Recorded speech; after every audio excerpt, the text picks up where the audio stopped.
I'm going to show you with this quick video how to put your escape room on a Google form if that's the way you would like to do it. First of all, you're going to want to make a header that goes along with your theme and your story or scenario.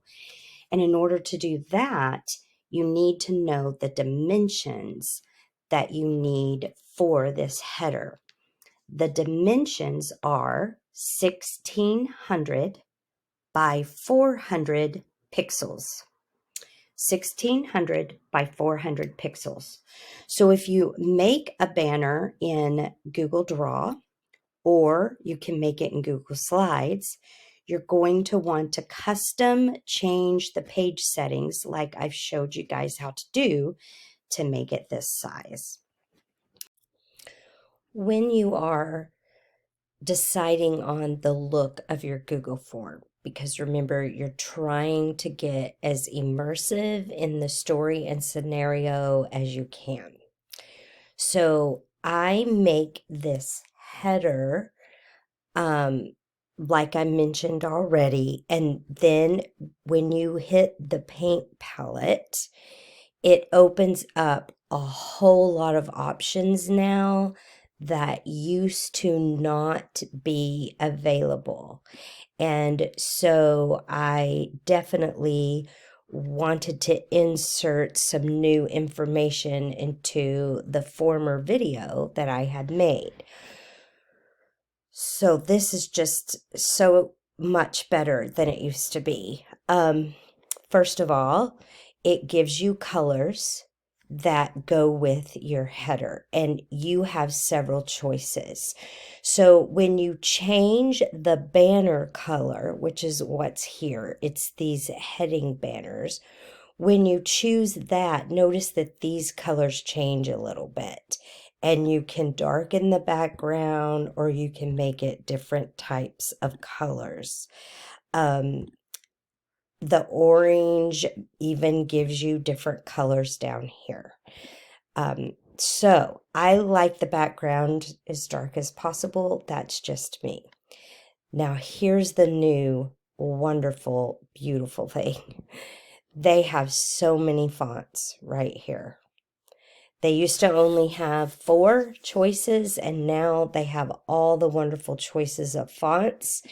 And besides that, this is the best. The writing on Google Forms used to be so small that it really did not help with the engagement of the students. And this is wonderful. You can make the headers of the boxes up to 24, and I like to do that. And then questions, that the biggest is 18. I like to keep that the biggest I possibly can, and then the text at 12. And once you've chosen everything, then you can click out of the X and it will all continue and be that way. You're going to start with a title, and you remember you want it to be as immersive and fun as you can make it. So this is about a short story we read in English called Escape the Veldt, and I say Before the Lions Get Hungry. So this is an escape room we do after the students have read and analyzed the short story somewhat. And so then you can add more visuals, you can add images. This is where you would add questions if you wanted a question, and then you change the type of question right here. Most of you guys already know how to do that. If you wanted another title bar to put some more of your story, that's where you would add that. Or you can add a video, or you can add an image or a section. Sections are very important in escape rooms. So notice we are in section 1. Do not forget to ask for your student's name. You cannot give them a grade if you do not ask for their name.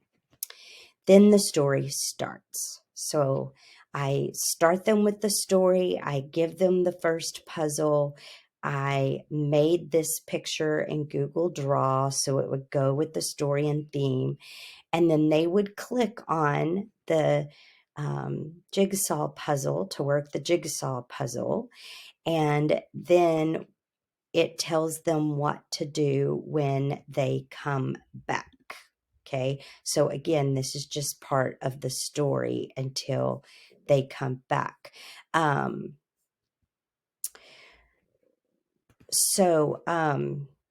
If you're looking in student view, you cannot go further than section 1 until you have done the jigsaw puzzle.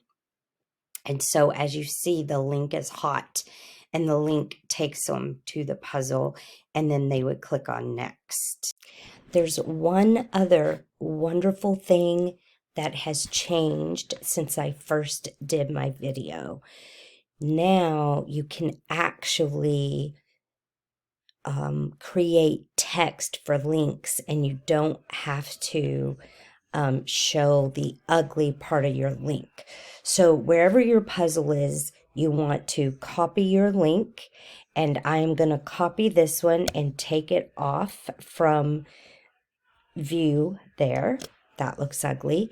And then I'm going to change this to a word that can be actually linked.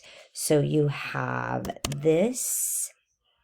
Take out below. We don't need below. And I like to put the words that I link in all caps. And you highlight the word you want to link, and look, you have these wonderful buttons down here. You can bold things now. You can italicize things. You can underline things. This is all new, and you can link things. And so you simply paste your link there, and now this is the link to your puzzle, and that just makes it so much better. And you can bold certain words to get the attention of your kids, and etc. This just makes the whole thing much better. So one more time, because that's very important, you're going to get your link from your puzzle and copy it, and then create a link.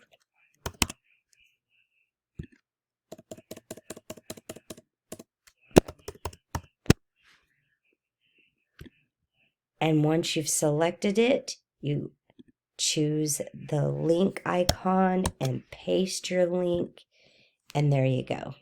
And you can see that it's actually linked. So wonderful.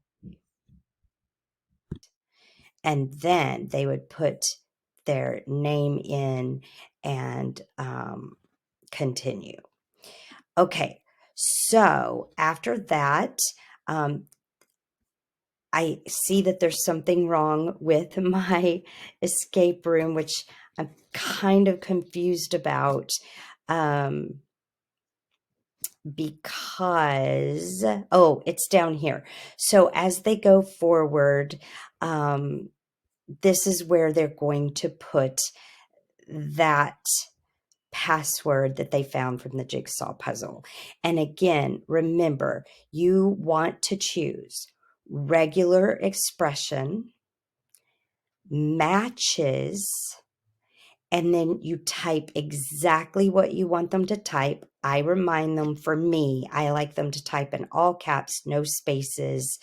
And then you want to give them a warning if they get it wrong and ask them to try it again. Remember, you get this section to pop up when you click on these 3 little dots and you choose response validation. And then this pops up for you. Then you have to add a new section. Every time you have one of these in an escape room, you need a new section. And again, they're not going to be able to go to the next section until they get that correct. And then they have another puzzle. And again, I tried to make this as immersive and fun as I can. Again, they would click on a link that would send them to a puzzle. This is a Google Slide puzzle. And when they get the answer to that puzzle, again, it says regular expression, matches, here's the answer, here's their warning. And again, you have to turn on this response validation. If it's not turned on, that goes away. So you want response validation on.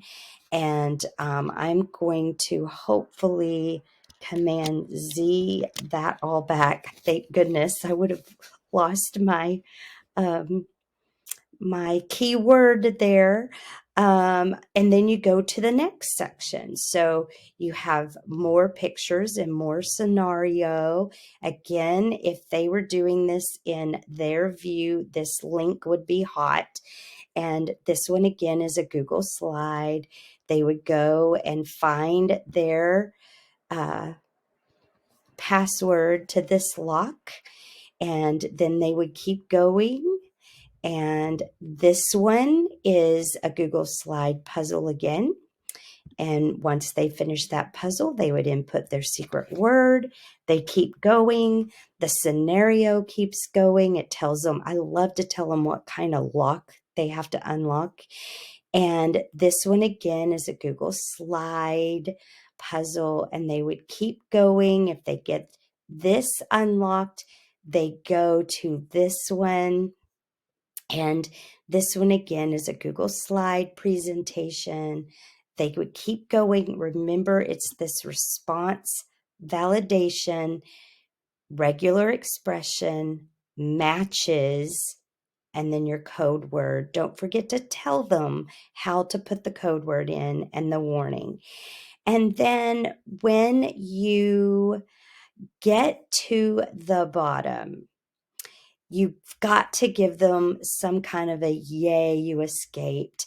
And I find with even my students in high school, you've got to remind them to push submit so that their answers will be recorded and they can get graded and credit. They're notorious for not pushing the submit button. I hope this is the easiest way to make an escape room, and I hope you have fun making your escape room.